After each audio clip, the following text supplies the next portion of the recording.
Today I'm demonstrating the preparation and injection of two things: human chorionic gonadotropin and testosterone. I'm going to show you a technique that is relatively simple and basically painless. I'm going to start with the human chorionic gonadotropin. When you open your box, you'll see two bottles. One has powder and one has liquid. What you're going to do is take some of the liquid and put it into the powder. To start with, the top of the bottle has a little metal piece that you have to pull off by putting your thumbnail under and pulling up. You'll see the center of the rubber there is a little bullseye, and that's there because the rubber is a little thinner, and that's where you'll be inserting the needle. This one has the powder in it, and this one has the liquid. I've already taken the metal top off that one.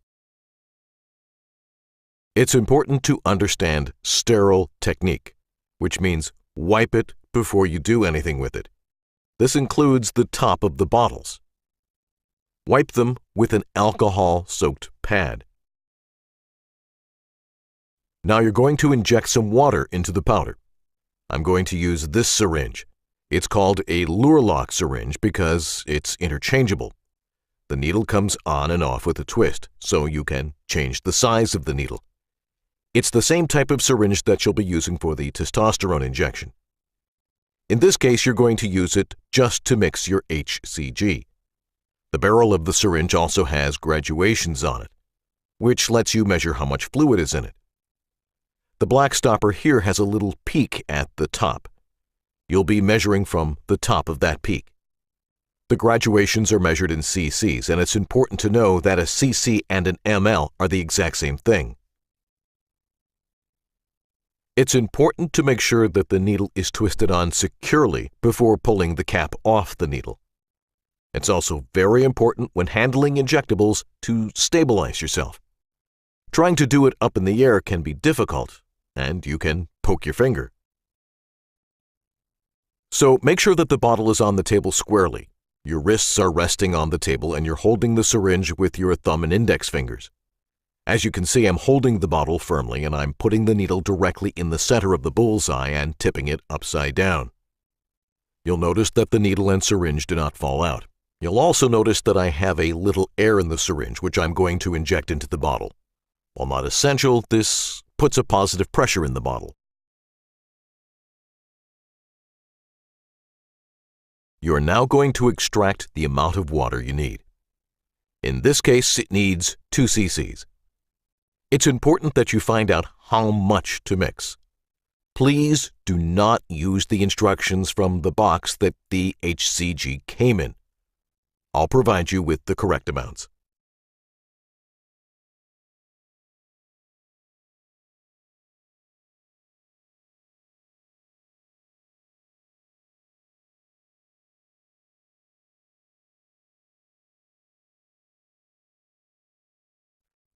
I need 2 cc's, but I'm actually taking out about 2.5 because there's air on top.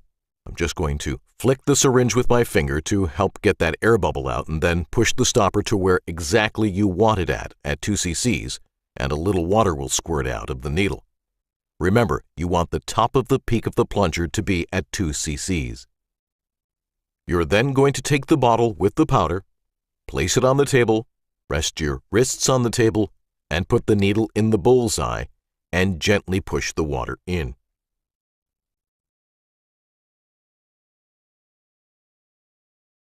If you take your finger off the plunger, it'll come back out. So when you push it down, keep your finger on it and pull the needle out and set the syringe aside to be put in a sharps container. Now gently turn the bottle back and forth, just like that. Sometimes there'll be some bubbles in it for the first 24 hours. Those will go away. This is an insulin syringe, and insulin syringes come with demarcations from 0 to 30. Some go to 100, but they're all marked in units. 10 units on insulin syringes equals 0.1 cc's. So if your insulin syringe has 100 units, that's exactly 1 cc. You'll be drawing out 1 unit. You're going to start by taking off the bottom cap where the plunger is and then the top cap where the needle is. It's a very fine needle and it's easy to bend them, so if you do bend the needle, just put it in your sharps container and start with a new one. Again, holding the bottle firmly on the table, place the needle directly into the bullseye. Then tip it upside down and draw out the amount you want. Notice that I'm moving the plunger back and forth with my finger to get the exact amount I want. In this case, it's 10 units. Withdraw the needle. Notice that nothing leaks out of the bottle. This is now ready to inject. Place the cap back on in preparation for the injection process. I'm now going to demonstrate the injection process of the HCG into the subcutaneous skin. Subcutaneous means under the fat, so it can be done any place where you have fat. It can be done in the abdomen or in the leg. In this case, I'm demonstrating using the leg. Pick an area. It's important that the skin be wiped diligently with alcohol. Then, take the cap off the syringe, grab and pinch an area of fat, and hold the syringe at a 90-degree angle. Then, holding the syringe between the thumb and index finger, simply push the needle straight in. Then, switch your hand around so your thumb is on the plunger and push it all the way down. Pull the needle straight out and let go of the skin. That's it. Okay, now I'm going to show you how to prepare the testosterone in preparation for injection. The first part is how to load the syringe. The testosterone bottle comes with the same little metal top, which again is simply removed by prying it up with your thumbnail and pulling it off. You will then also see the bullseye on top. Remember, this is where the rubber is thinner and where you'll want to put the needle. Take some alcohol and gently rub the bottle tops to maintain sterile technique. Sterile technique says rub the top with alcohol before you use it. I'm going to use a 3cc 25-gauge 5/8-inch syringe and needle.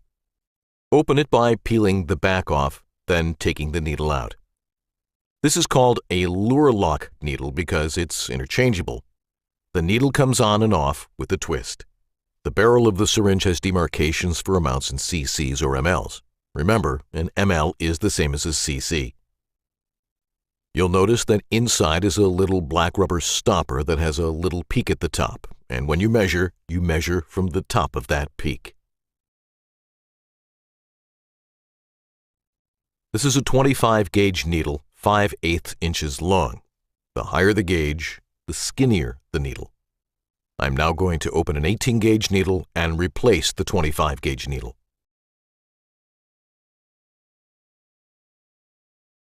Why? Because the testosterone is mixed in an oil base and it's thick and it's hard to withdraw using a skinny needle. So use a fatter needle. It is possible to withdraw with just a skinny needle. It just takes a little bit longer. So it's often easier with a fatter needle. I'm going to take the 25-gauge needle off the syringe and I'm now going to put the 18-gauge needle on the syringe. Make sure it's secure, then pull the cap off, being very careful not to poke yourself. This is a relatively wide diameter 18-gauge needle. Now pull the plunger back to get a little air in the syringe. There's no exact amount, just pull the plunger back about halfway. You're going to then prepare to put the needle into the bottle, but remember before you put the needle in the bottle, it's important to triangulate yourself.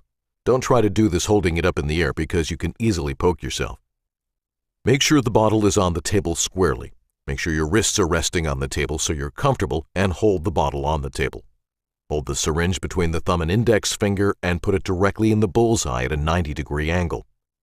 Now turn it upside down with the needle still in the bottle and you'll notice that it doesn't fall out. Push the air in the syringe into the bottle. This helps to charge the bottle. You don't need to, but it helps to charge the bottle. Draw the plunger back to take out the amount you want to inject. In this case, it's 0.7 cc's. To do that, draw out more than you need. Tap the barrel of the syringe a bit so the air bubble goes to the top, and then push until the top of the peak on the black stopper is at 0.7.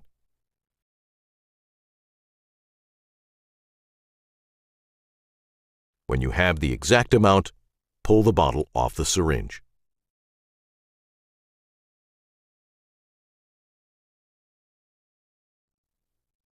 Now carefully put the cap back on the needle. Twist it off and put the 25-gauge needle back on.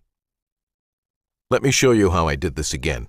Twist the 18-gauge needle off and twist the 25-gauge needle on tightly. If you don't put it on tightly, everything will squirt out. Take the cap off the 25-gauge needle and push the plunger until a little drop comes out of the needle.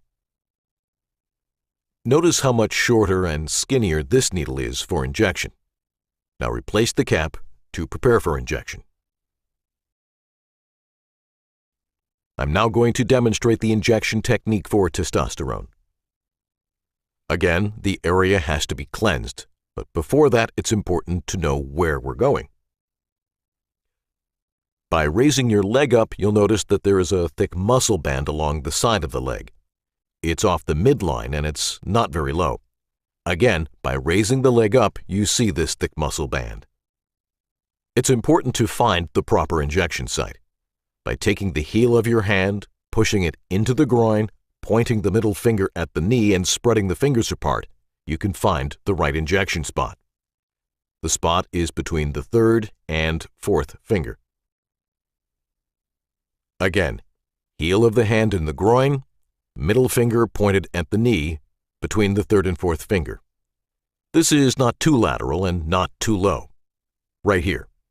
What you should do is make a spot here, either by making an X in your skin with your fingernail, or you can make a little circle with a pen. Then cleanse the skin vigorously and thoroughly with alcohol. It's important to clean the skin well so there's no risk of infection at the injection site.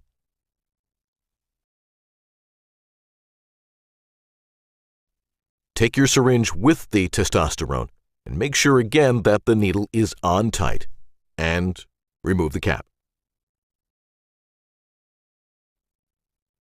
Find your spot and touch the needle to the skin. Notice that the needle will go in directly at 90 degrees. Also, the leg needs to be relaxed. Do not tense the muscle at all. Simply push the needle straight in. Now pull the plunger back slightly to make sure there's no blood. There is no blood. Change the hand position and gently and slowly inject the medicine.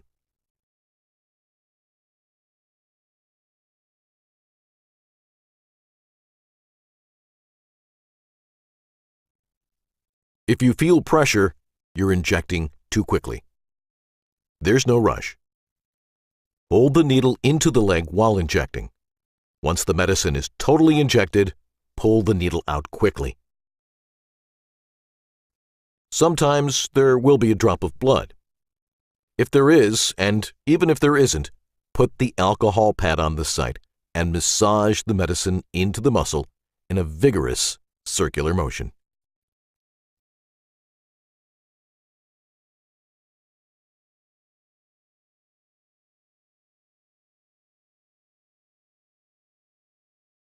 That's it.